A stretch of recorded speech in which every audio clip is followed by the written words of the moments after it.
बिस्मिल्लाहिर्रहमानिर्रहीम। अस्सलाम वालेकुम नाज़रीन, तमाम मुसलमानों को, तमाम अहले इस्लाम को ईद की खुशियाँ बहुत बहुत मुबारक। नाज़रीन, हमारी दुआएं हमेशा आपके साथ हैं। और ये जो ईद है, ये ख़ास तौर के ऊपर ये जो हालात हैं, ये 30 को ग्रहण गुजरा, उसके असरात हैं।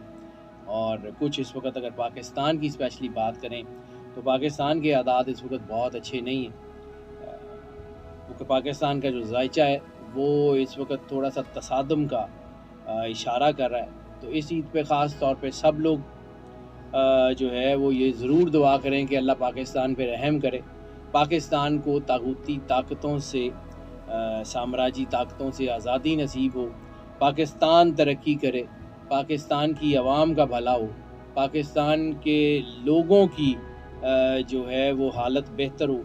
और अल्लाह तमाम मुसलमानों के ऊपर, तमाम अहले इस्लाम के ऊपर और उन तमाम लोगों के ऊपर जो रिसालत माब सल्लल्लाहु अलैहि वसल्लम की मोहब्बत और उनकी वफ़ादारी से सरशार हैं, उनका अल्लाह जो है वो सब के ऊपर करम नवाजी करे, उनके घरों पे दुख तकलीफ़ परेशानियाँ दूर हों और हम सब को अपनी पनाह में रखें। और इस ईद के ऊपर जो ख़ास पैगाम है वो ये है कि इस ईद को उन सब लोगों के साथ बांटिए जिनके घरों में खुशियाँ कभी कभी आती हैं, जो दुखों में घिरे हुए हैं, उन सब को अपनी खुशियों में शरीक कीजिए।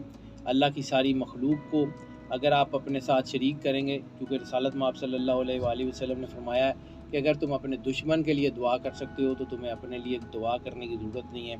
तो बेहतरीन दुआ उन सब लोगों का भला करना है जिनसे आपको भले की तवक्को नहीं है। बेहतरीन दुआ जो है वो उन सब लोगों को अपनी खुशियों में शामिल करना है जिनके घरों में खुशियाँ कम आती हैं। अल्लाह हम सब पे अपने करम का साया बनाए रखे और हम सब को इस ईद पे अपनी करम नवाजी, अपनी रहमत के साए में ढांपे रखे।